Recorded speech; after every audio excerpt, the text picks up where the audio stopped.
Hello and thank you for pressing play. Welcome to A Beer with Bear or Any Other Beverage. This is episode 95, featuring Rockin Ryan of the Hexxers. Alright, it's a new year and it's time to finally get some of these older episodes out. This episode was recorded this past summer on my birthday at the Bamboo Club in Long Beach, California. George and I had a short conversation over some tiki drinks with Ryan just hours before he performed at Alex's bar. We were joined by Jessica, Ryan's girlfriend, manager, and nurse. During the conversation, we got to hear about Ryan's origins, his love of garage music, and I even found out how much it would cost to buy a real-life shrunken head. Apparently he knows a guy. Be sure to keep an eye out for his upcoming EP, and as always, follow Ryan and the Hexxers on social media. I'll have links to their music and to their socials in the episode description. Beer with Bear is available where podcasts are heard: iTunes, Spotify, Libsyn, to name a few, YouTube, and SoundCloud.com. That's right, full episodes of our recent and upcoming shows will now be available on YouTube, along with audio previews, video clips, and more. Please support the show and the artists who come on by hitting like and subscribe, leave a positive rating, write a review, and tell your friends. While you're at it, don't forget to like us on Facebook at Beer with Bear Pod, Twitter at Beer with Bear, and Instagram at Beer with Bear Podcast. That's right, due to some technical issues, we are no longer using the Beer with Bear Pod handle. You want to follow us at Beer with Bear Podcast.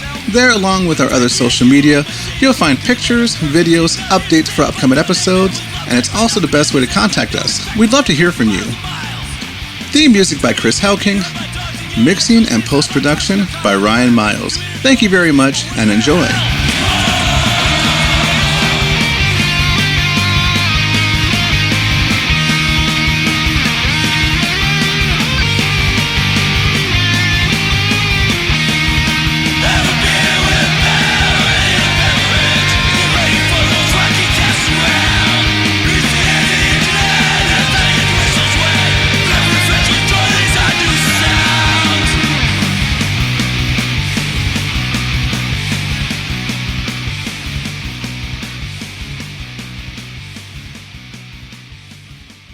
Mic check. Mic check. 1, George, 2. give me 1, 2. I have a mic too?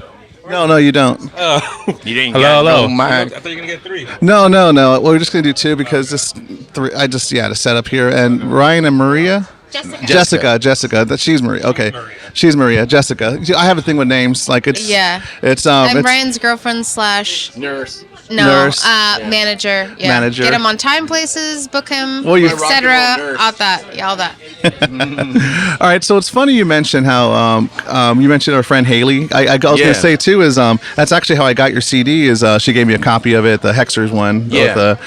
I was looking at it too in the artwork. I remember I knew about you guys because the name. I don't know if it was from the CIA, but it was a flyer that I kept on my wall, and it was a Hexxers, and it had like a girl with a hula skirt with the mask on. Yeah. I remember the art looked so fucking cool that I'm like, I'm going to put it on the wall. I don't even know what these guys sound like. That's our bass player's girlfriend now, Casey. She's the Playboy Bunny. Oh, Yeah, really? and There's more to that this. is her that was on the flyer. So Was it? I could have sworn it was I think this one was a drawing, though. No, artwork. it was an actual photo. You can look it up online. Just type in Hexxers at the Redwood Bar. It was in 2004. And Casey was on it, and now she's with our bass player. So she finally got into the band. Oh, no way. Like all the way. Or they got into her, either one. Yeah. But yeah, that chick's awesome. She's cool. Yeah, so 2004 at the Redwood Bar. I haven't been to the Redwood in a while. Actually, last time I did the Redwood was probably before the pandemic. We did this band from Russia called the, what are they called again? The Squidbillies, which is fun. Squidbillies are cool, yeah. Yeah, those are friends of mine. I forgot their name. Hopefully they're listening. But guys, I'm really sorry. Yeah, those are very cool guys. The original Squidbilly is the Unknown Henson guy. Oh, that's right. Yeah. The Hillbilly Vampire. I remember. I never smoked crack cocaine. I only inhaled it. Yeah, I remember the first time I saw the Unknown Henson. Yeah, they opened up for the Reverend Horton Heat. Yeah. So yeah, it's funny. As soon as we started talking, so we have met before. You mentioned, but you also met. I also told you I don't drink anymore. But you mentioned our friend Haley, how she told you I drink like a crazy person, which was I was gonna get to. It's like I don't remember that. I remember Andrew. It's hard to remember that. Yeah. You mentioned Andrew, the late Andrew. my guitarist would tell me, Barry, you know him, you talked to him. I don't remember.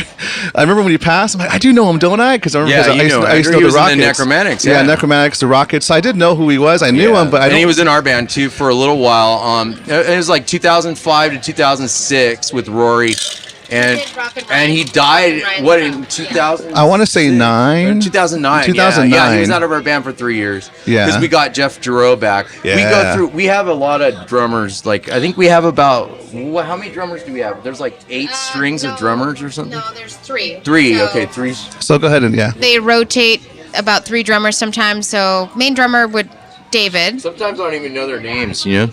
I was going to say is, so not only is she your manager, your nurse, girlfriend, she's also, what's it called? She keeps your memory in check too. Yes, and I group everybody together and try to situate things if someone can't make a show and try to make sure that he has a band. So David, which is part of the Desperados, and Popeye as well, Desperados, they play with Ryan with Hexxers and Rockin Ryan and the Real Goners. But sometimes we have Chris from the Wild Glooms plays drums for Ryan as well. Sometimes if David is unavailable. So that's always important, and good guys, yeah. And then before that, like way back in the day, we used to have Lou Ramirez from the Gun Club and the Flaming Groovies, and then we had we had so many members. I mean, Mike Press from Seven Leg Boots, and he played with the Cramps. We had Harry the Drum Houdini. We've had so many people in the Hexxers, man. Yeah. So when I was looking at the video, because I first knew about you guys, this is probably like the mid 2000s when I got the CD from our friend. I remember that flyer. What's it called? But I also want to say that. So I'm thinking back. I looked up online. It said 2004 for the album, but you guys have been around. Just the names you're mentioning, I would imagine a lot longer. I want to say 90s. Me and Rip started the band like 99 or something, and then we had one gig in San Diego, and we had Mike Stacks play guitar with Rip. We had 2 guitar players, and then we had a drummer for the Peaches. Remember that garage band? This is not like 90s San Diego stuff. So we played a couple gigs back then. I think when we first started the band, it was just kind of like nobody really was doing garage rock, so we like kind of wanted to mix it with like rhythm and blues and like British kind of like freak beat, and then the birthday party because we like really obnoxious evil shit, you know, that nobody likes. So it was an acquired taste, you know. Because I'm thinking the 90s, 2000s. You mentioned garage rock. I didn't know much about garage rock. I'm still kind of in a learning phase for it. I had the what's it called, the Control Freak sound. I'm like, okay, I'm not big on garage. You got to like shh. I'm like, I'm sorry. I think the Hexxers are more of like a rhythm and blues band. Yeah, we're kind of like Bo Diddley, kind of evil, rockabilly. Still keep it a lot of savage garage punk, so it's not gonna be campy. It's, you know, Ryan yells, he screams, he's got a staff, and he's really raw. So it's not something for little kids. I remember the staff. I think last time I was here when I was with the Toe Tags, came to see the Toe Tags, and you guys were headlining. I remember I got scared because he almost poked me with it. He hit behind me. He's like, hey, he tapped me to show. I'm like, whoa, easy with that thing. Be careful. Yeah, I don't know how it's going to go overseas. We haven't taken a spear overseas yet. I revised his staff, so I made it for him. Just spear. I mean, a spear staff. But anyways, I had made it, and he added a little spear on top. He's going to play with one tonight because he's playing at Alex's bar. We still need to freshen it up for Halloween, so I'm going to get crafty with it and kind of remake it different and new. So I stacked like 2 skulls. We have a shrunken head and usually a snake. I know you had some things to say about the staff, George, about Ryan's staff. I don't remember.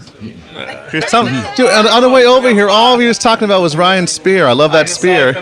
I saw him that day coming in. I thought it was a cool staff. I'm like, that's cool. And you're going to take it overseas, you said, right? Yeah, I'm going to try. They might not let me, but I like to leave holes in the ceiling so then people remember I was there. So where are you guys playing overseas? It's not going to make it overseas. It will be considered a weapon. Right. So I'm going to have to make... I am the mom. So I'm going to have to make like a scepter. So he's going to Germany in December for the Let's Get Wild Weekender. I did see the flyer for that, and then also Rockin Race in February, which is in Spain. Oh, cool. With Los Lobos, and a lot of bands are on that. A lot of bands. Well, I think Hexxers started in like 99, and then I had started Rockin Ryan in like 96. 94. Oh, wow. Actually, 94. Because I was a house band of Rodolfo's. I liked when I first heard the Hexxers. I liked the old sound it had because I remember in the 2000s, I was I hung out the rockabilly scene. I would listen to older stuff, but then you started hearing things like I didn't know what Wild Records was. I used to hang out with the Bobcats; those were all friends of mine. But I remember hearing like newer bands that sounded old, and I found it fascinating. You guys were one of those bands that sounded like it was an old recording, but you guys are like, oh, this is from the 2000s. We should play a Hexxers song right now. Yeah. Okay, let's play a Hexxers song. The one I always had on repeat was "Strangled" because I liked the vocals on it. I liked it was very had a very good rhythm to it. So here's "Strangled." I lost my breath, baby. I was impressed. You looked so fine in that crazy dress. I was dizzy, chick. I just couldn't quit. Your kiss was a grip around my neck. Well, your love is a noose around my neck. I'm looking at my last meal, staring down in regret. I've hung myself in this web that I've tangled. Wow, strangled. I'm all alone nearly every night. You know, chick, you ain't doing me right. I need a respirator of your love. I just can't get enough, baby. That's why I bug. Your kiss is a noose around my neck. I'm looking at my last meal, staring down in regret. I've hung myself in this web that I've tangled. Wow, strangled. Oh, yeah. Wow.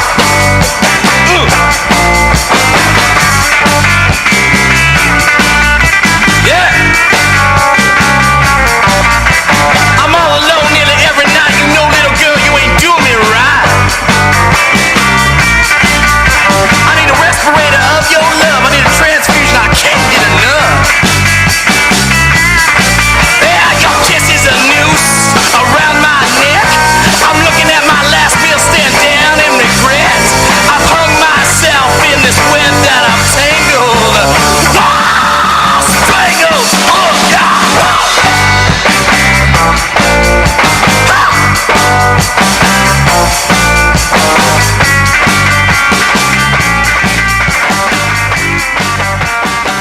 I lost my breath, baby. I was impressed. You looking so fine in that crazy dress.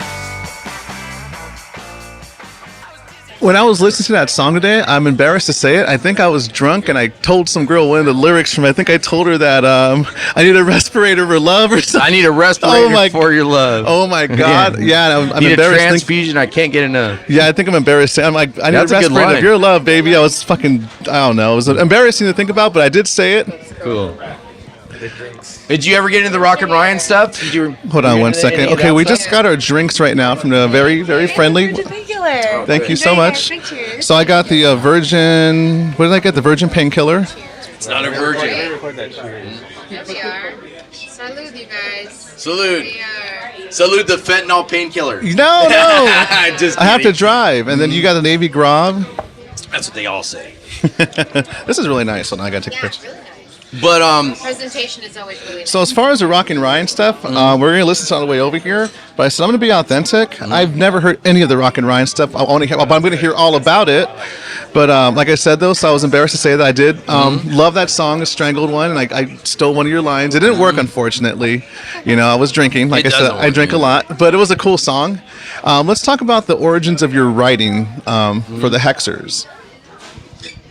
I just write stuff in the studio. I think with the Hexxers, I was always really into Nick Cave and like the Birthday Party in the 80s and the Gun Club and bands like that. I was like more of a punk kid. Like I was really young and I played music with Jeffrey Lee Pierce in Bellflower. Like he was a good friend with my cousin Lou Ramirez. So I grew up around all those people, Kid Congo and those cool people, and they all helped me when I was really young doing Rockin Ryan stuff. So I always kind of write I write super dark lyrics, like everything's kind of dark. I think the new I think the most successful song I ever had was Cry at Midnight with Rockin Ryan, the most biggest downloads. Yeah, that's a good song. Yeah, but the Hexxers never really got too much attention, but in the garage scene we were really big in the 90s, I think, at one time, because there was a period where that like Jet, before Jet came out and fucking White Stripes were just coming out, we were like coming out, but they didn't know what to really make of us. They just call us a rhythm and blues band. These guys were like, oh, they're like a British rhythm and blues band. So I mean, Screaming Lord Sutch. Oh, I love that band. I love that band. I think that's kind of what we're like, but we take like elements of post-punk and a real dirty garage at times, and like kind of dancey R&B stuff and freak beat, a lot of freak beat. Rip Carson was really into rhythm and blues, so like he would always bring that influence, and me and him worked together a lot back then. I know what's it called? Like I mentioned, I like your lyric. I'm not your lyrics, but also your singing too, because it's very upbeat, very like you mentioned the word dirty. I'm like, should I say it's dirty without offensive? But you said it, so I'm gonna go with it. It sounds dirty. It sounds grungy. It sounds garagey. Yeah. It sounds like it's recorded on tape. Like I love it, dude. Like it was. It was recorded on tape in Rip Carson's mom's bedroom. Oh shit. And I remember like we had these crosstop pills we got from Europe. And they make you feel like you're 21. They're just caffeine for like 5 hours. And we took a whole box of them each and recorded that record in one day. Yeah. I remember crazy. I like the album cover too, because you got like the tribe on it, the cannibal. And when I had Spike on, I made a joke like, we need more cannibals back in Tiki. He's like, cannibals? How are you going to do that? Yeah. So cannibals and quicksand. Yeah, we kind of based that. I mean, I remember me and Rip Carson were drunk one night, and we're Nina Hagen was playing, and we're in a tiki bar in San Diego. It's all "I am cannibal," you know that song, and we're like laughing, and we're all, that'd be cool if we started a garage band and dressed like cannibals. And I think our second show, we all wore loincloths. Oh. Yeah, and it was cool, but it's kind of weird to be naked. So I especially now, it'd just be gross. But at the time, it was cool because we were young. They took away all the shrunken heads from the Jungle Cruise. Remember that? Yeah. Remember that whole thing? Like the guy would come on with the shrunken heads. It's crazy how people collect real ones now. You know, like you see it. You guys ever watch that? They do? Yeah. What's the dude with the oddities guy? That TV show we watched. Something treasure hunter. Burnout Rockers. Some Burnout Rockers got like a treasure hunting show on. It's on Netflix or something, you know, like everything is. It probably was on some network before, but he's buying shrunken heads all the time. He's flying all over the place and buying them. I'm like, why can't I have one? What does a shrunken head cost? They're about 10 grand, 10, 15,000, Yeah. Wow. That ain't that much. You get a car for that. So I want a new car, or do you want a shrunken head?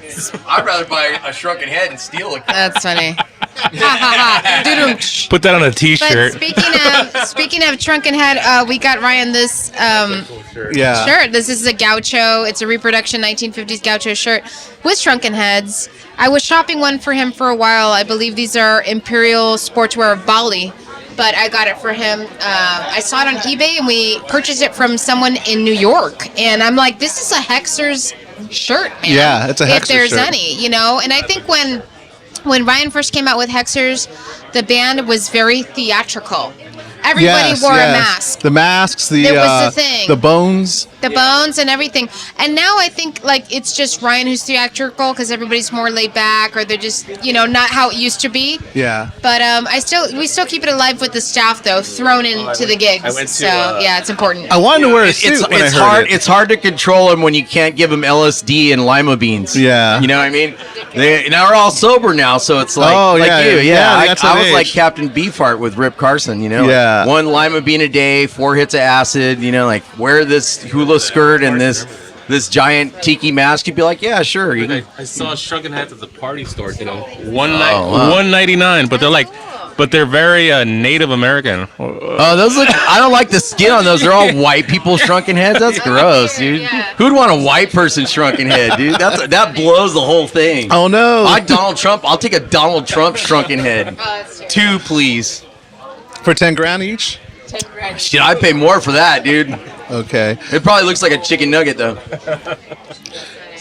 Okay, so let's talk more about. So we talked a bit about the Hexxers, the origin of them. You mentioned how there wasn't a lot of garage bands. You mentioned bands like, who are the bands you mentioned that got kind of mainstream as far as that sound? I think we came out before the White Stripes. So White Stripes, that's considered garage. We're out like around the same time. So, like, we were friends with Jack White. We went to Detroit. We did some tours like early on. And Are you still friends with Jack White? Not really. No, I was gonna say, can you get him on? Okay, so what happened was we lost our friendship with him. we're friends with Dan Sartain. He's actually was our really good friend, and like, you know, we've all had like severe substance problems. Like, we're not gonna lie about it. We ain't no Jesus Christ. I don't know anything about that. That's all right. So Dan Sartain came and recorded with Rip Carson down here because he liked Rockin Ryan records and he wanted to sound like that, like spaghetti western rockabilly thing. He had a whole vision. Jack White produced his record and paid Rip for it. Rip got extra advances on it, owed Jack money, and then Dan Sartain overdosed. So that was 2009, and we haven't spoken to him since. Oh, wow. Yeah. But you can't be responsible for everybody. Remember, you're an adult. You make your decisions. No, just like with sobriety too. Sobriety is a good decision. So I noticed you know a lot about a lot of these older bands. When you were growing up, though, how did you discover this old music? Because I grew up in the '90s. I didn't know what any of this shit was. I just heard what was on the radio. There was no internet back then. How did you do it? So back in the '90s, I always lived in Riverside. You know, with my ex, I miss her all the time, but she hates my guts. She doesn't want to talk to me. Yeah. I am a scumbag, I can admit it. But, I was too. That's why I quit drinking. He was in the past. Yeah, I'm straight. Was. Then he got a spear. I will not apologize. He got a spear. He became a cannibal. Now he's good. So when I lived in Riverside, I met Vito, Lorenzi, and Shorty from Dave and Deke combo in '93. So I think I was really, really into Nick Cave. I played with Roz Williams from Christian Death. I was a guitar player in Helter for a while. Oh, okay. Yeah, and I'm a really good gothic guitar player actually. Like, you guys would freak out. Like, I love Rick Agnew, and like I excel at that. Like, I love death rock, and I grew up on the whole goth scene and grew up around all those people. But, you know, I was always I had like a rockabilly edge because I was really into the Birthday Party, Crime in the City Solution, bands like that were like swamp, like spaghetti western goth. Yeah. That was my whole thing, you know? So I think in the 90s I had that style, and I met Shorty and Vito, and they were like, oh, that's cool, man, that's cool, you like it. You should come to our club, Rodolfo's. So I came to Rodolfo's, and Vito was like, hey, I heard you play guitar, and I'm all, yeah, and I'm all, I sing too. And I sat down and I played Kip Tyler's She's My Witch for Vito, and it was like 1992 or something. And Vito looked at me and he goes, wow, dude, he goes, you're good. And I go, really? He goes, yeah. He's all, you got like a whole thing. I'm all, really? He's all, yeah. He's all, put together a band for you. He's all, you back up all the bands here. And then all of a sudden, I was a house band at Rodolfo's in Hollywood. I was backing up all these 50s legends. And this is 92? Yeah, 93 to 90. It just took about a year for the band to get ready. Dang. It was 93 with Jerome, especially his drinking. So 93 till... Jack Fire. Mm-hmm. My kind of guy. Yeah. So about 93 till 2001. And, you know, Rodolfo's was the biggest rockabilly club in the world. I mean, we were making about $10,000 a piece on the weekends. In the 90s, really? In the 90s. We're balling. I mean, it was a hip rockabilly place. I was there. I had an older brother who introduced me to rockabilly, and I've known Ryan for many years. We've always been friends. But Rodolfo's was great because I think it was 18 and over. So you had a lot of kids who were drinking, who were underage, but it was cool. You got exposed to lots of cool music. Vito was our manager at the time, so Vito was like the sleazy Italian mob. He had like mob connections and stuff, and he owned a bunch of bars, but he was totally 50s guy. You know, he wore 50s socks, 50s underwear, 50s everything. But he had a really good swag to him. So Vito managed our band. So what we did was we booked our band and then an original 50s act that we would back up. So our first show, I think in 93 was like Rockin Ryan, Kip Tyler, and the Flips. Right before he died, we had him come over because I did She's My Witch for him. And we had him play. Then after that, we did like the Calvains. We backed up the Calvains. We backed up Curly Griffin. We backed so many rockabilly legends we backed up. I mean, Wanda Jackson. I can't even name how many Vito booked. Yeah. And he did a lot for us, man. Okay, so that's the 90s, and then you found your way, and then you start the Hexxers. So I want to talk a little bit about Rockin Ryan now, because I told you, I didn't hear it. He was playing some of it in the car. I knew the Hexxers. I figured, you know what?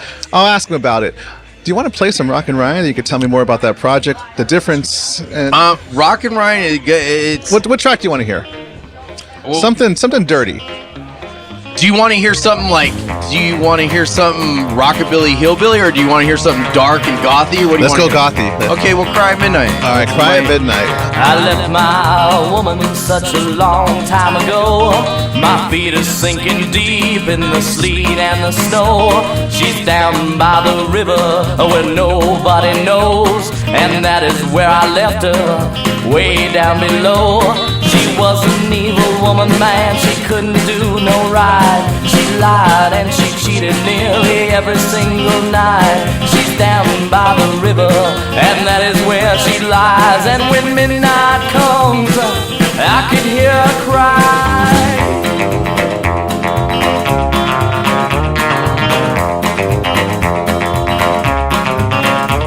She sailed like a feather, then she sank on down. A rock upon her ankle and a rope wrapped her gown. Her eyes were full of tears as the water flows around. And from the blackened water I heard a final sound. I headed back home just to rest my weary eyes. I saw her ghost linger as the fog rolled on by. I felt her soaking body lay down right by my side. And when midnight comes, I can hear her cry.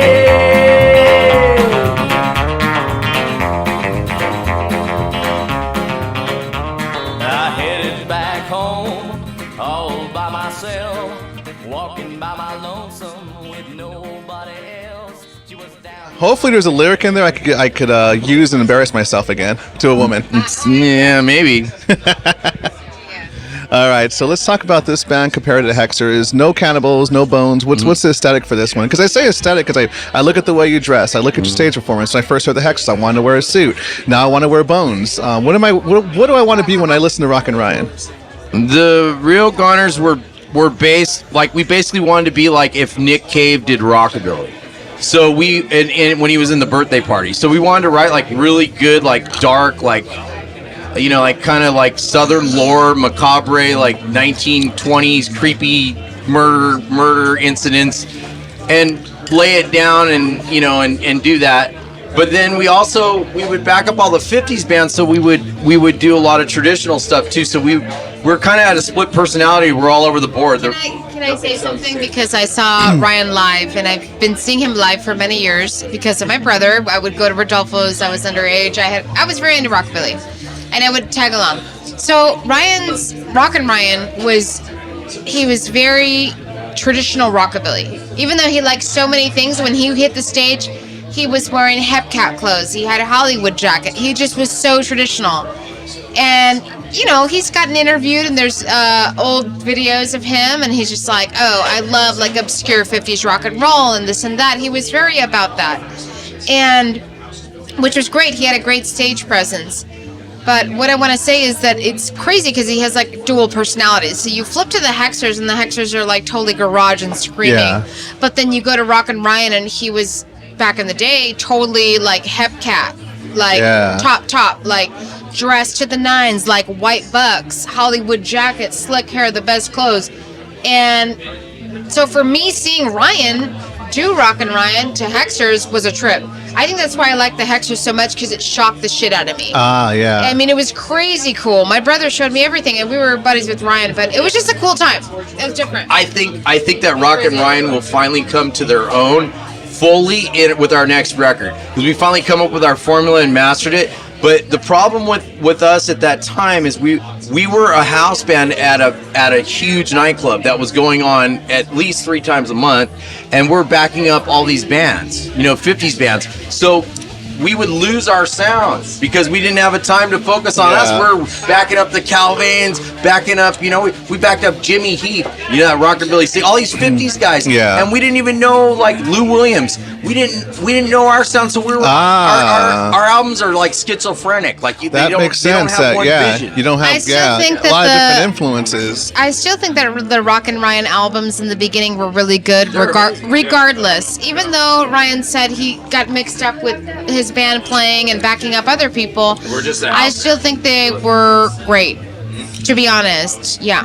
I think that our whole vision was to do spaghetti western, like Cry at Midnight. It was like spaghetti western, rockabilly, mixed with like dark macabre, like folk music almost. Desperate rock and roll.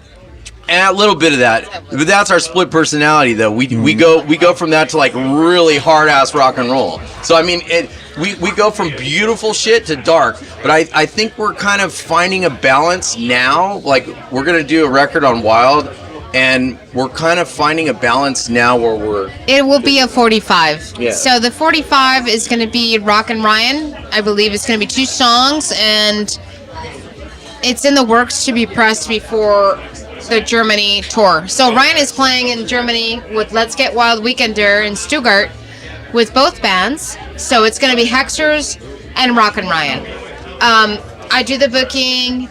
I look for, and everybody wants Hexxers and Rockin Ryan. So after that, I did also book him for Rockin Race in Spain. Hexxers they want both bands, which is crazy. Like, it's crazy because they're all traditional rockabilly, but they're inviting garage into their world, which is great because last year Ryan played with the Hexxers, which was great, and it's garage punk at Viva Las Vegas. So it's kind of like exploding with now, Rockin Ryan, like if you ask the Delta Bombers who influenced their band the most, they'll tell them that it was us. So I mean, we had a big influence on the Delta Bombers, and that's why Rory plays with Chris now. You know. Okay. Mm-hmm. Wait, Chris is the hold on. So CM Wolf on the Backbone now. Yeah, okay. It has my band in it. Okay, no, yeah. Not your band. Well, Rory. Rory. Yeah, Rory. Rory's my band. So yeah, you mentioned a lot of different members were in the Hexxers. You mentioned names I was impressed by, bass players and stuff, drummers. You mentioned Andy. You mentioned Jeff. What's it called? Where am I going at? So I want to talk about, you said tonight. What did we talk about this already? Or I wasn't sure if it was on mic. Tonight we're doing just garage rock with the Nightshades from New York. Yeah. They're actually here. We just ran into some of the Nightshades and DJ Jody from New York. They waved at us, but we didn't want to be talking and stuff because we're on a podcast. But I think Jody and the Nightshades know that we had something going on here, but we waved at them. They're here. They're from New York, so of course they would come here because Alex's bar is down the street. Yeah, that's perfect. what's great. I love that venue and I love this bar. So it's like we live 2 blocks away, so we're close to everything too. Right here in Long Beach. Yeah, because originally we said let's go to our place. We said it's a little fur. I'm like, you know what? Yeah. We've always wanted to do a interview at a tiki bar. You know, whether it be this one, we have plans for other ones in the future, but they haven't came through yet. But this happened, which was I'm stoked on my birthday. And it's a good ambiance here. It's really cool. Talking about doing it at the Bamboo Club, and there was like, oh, we're playing at Alex Bar. Fuck, let's go to Bamboo Club. It worked out so great. I was like, hell yeah. It did. They're just their places are right up the street from one another too, so it's only like a few blocks. So I think he has sound check at 7:30, so it's good that we're doing the podcast ahead of time, so we have plenty of time to quick question shimmy over. So I actually just came up during the podcast too, drinking before a show. No, how do you manage doing that? Do you stop yourself at a certain kind? Do you at a certain time? Do you know your limit as far as drinking before a show? Because I did it with Hexxers. I don't do as much as I used to do. I mean, maybe tonight I might play some theremin, which would be interesting. But I mean, I'm really good at theremin. I play with a lot of different bands, but. He's talking about drinking, so but how do you pace yourself? No, listen. I judge my drinking by what my responsibilities are. That's how I always do it. And then he'll probably want fast food before the show. Yeah. So if I'm gonna play bass, I'm gonna get really drunk and play crazy. Just kidding. Okay. But no. If I have a show where I have to do a bunch of things like play a bunch of instruments and be on top of it, then I'll just slow down a little bit. Yeah. Because I know when I what's it called? Because I know you snort myself into sobriety. So you mentioned there's no vodka. Wait, what'd you say? What? You said there was something in the painkiller. You said the Vicodin. There's no Vicodin in there because I'm not itchy. Vicodin makes me itchy. I don't like Vicodin. He just likes to talk shit. Yeah. Something's got to kill the pain. Yeah, I know. Yeah, checks out. Yeah, I know. It's just fast food. Maybe I like fast food too. Unfortunately, you got all sober, dude. That's good though. Yeah, I know. Do it. You know what I mean? Yeah, like I said, I've done it for a long time. Like it's not totally for me because. Yeah, I don't want to live forever. Yeah. You ever heard that saying, assholes live forever? Yeah, but let's just say I did a lot of damage in the past, so who knows if I'll live forever. You're going to do a lot more damage because you got a lot of time to live. Yeah, I know. I know you're going to pay your rent. You're a little older than me. When you mentioned the 90s, 93, you were playing shows, I think I was like rollerblading, with bright colored clothes because it was the 90s. I lived a life fabulous, but I have been a scoundrel. I've been up, down, all around, back and forth, all different levels. And all I have to say nowadays, I think people play it too safe. Yeah. I say live your life for you. Do what you want. Don't mind who you step on. Don't mind what you do.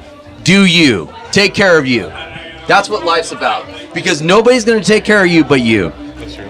Yeah. And that's the advice I give you as an old man. So, I mean, I've seen good times with economies, terrible times.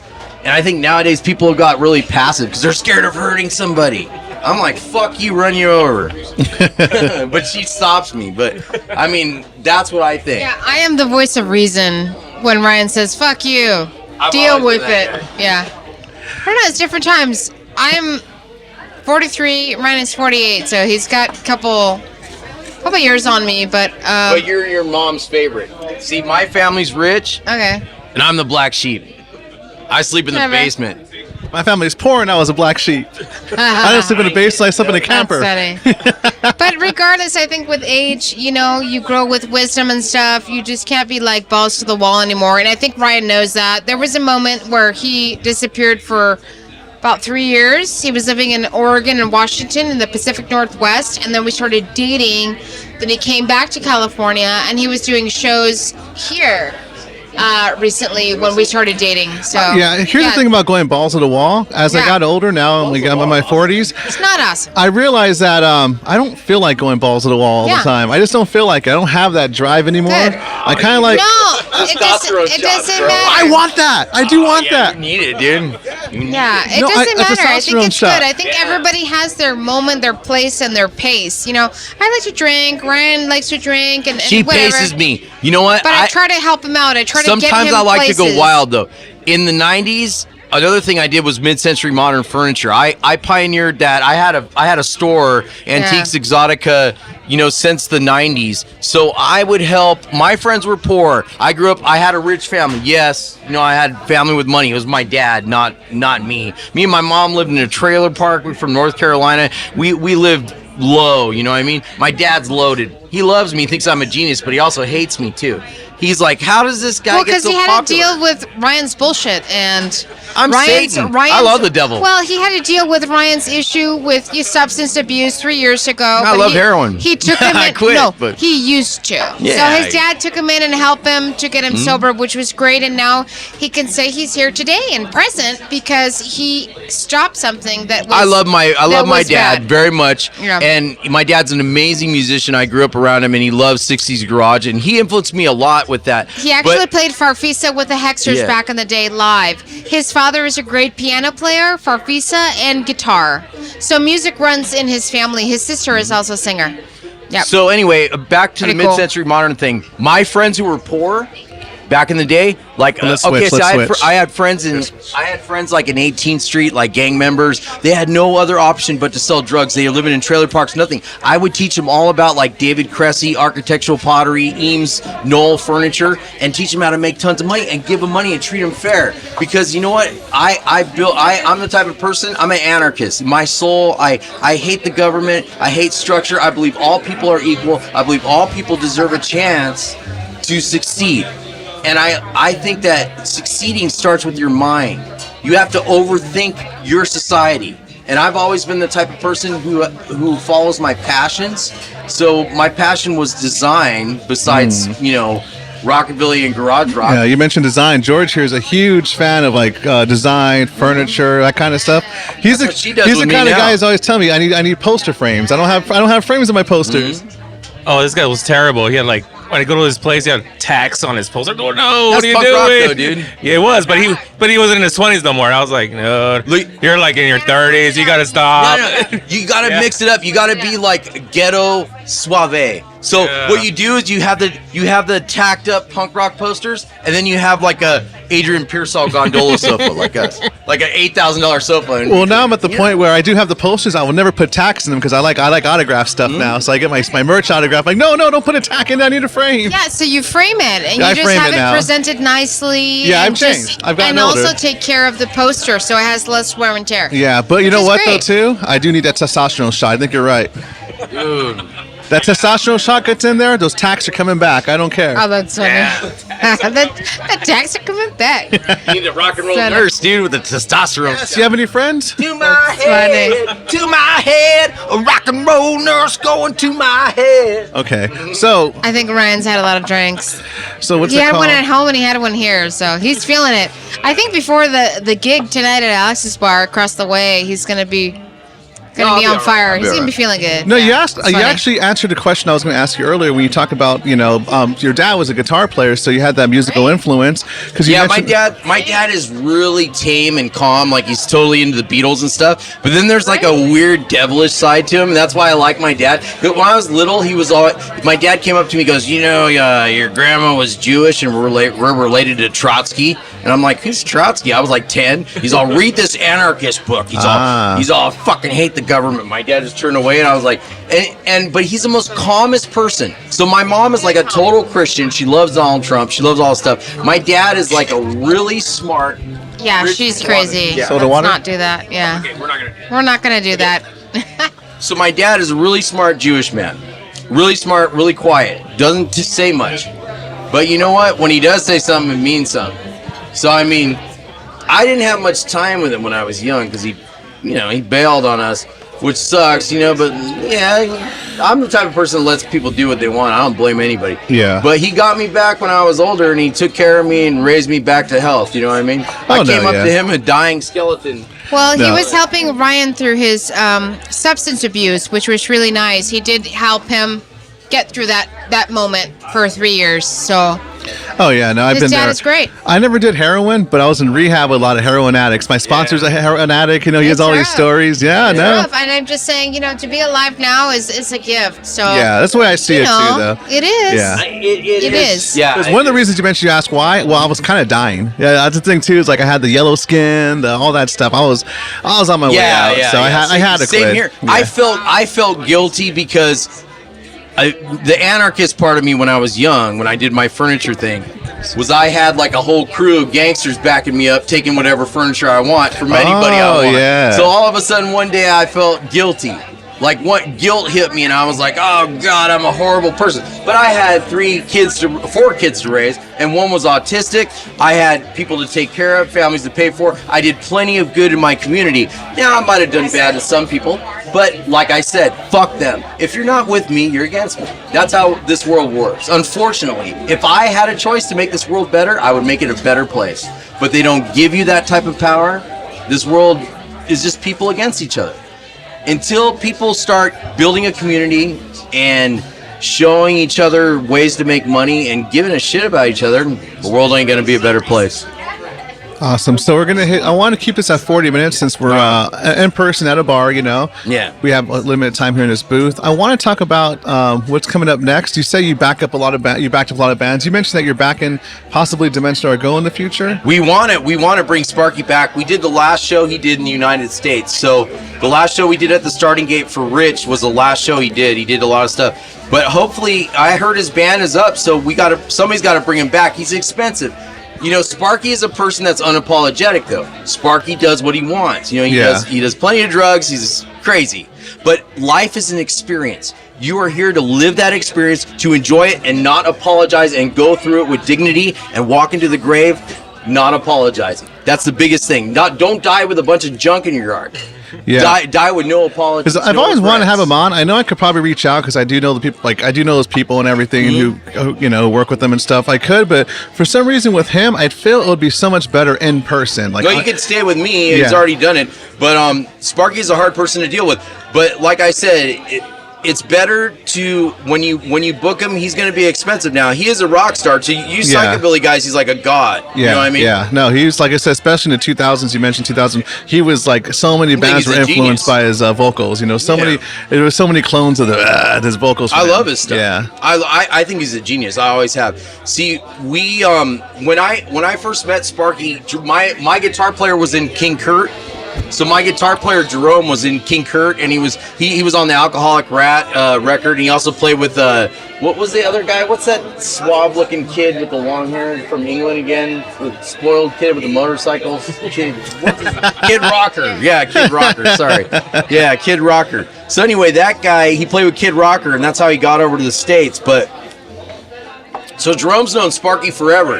Now, when I met Sparky in the 90s, I started getting him into garage. I was doing the Hexxers already, so he wanted to do the Scum Cats. And I played this song by The Haunted. That song, you see the man in red, Mary. You're gonna wish you're dead, Mary. You know that song? No. And he covered it.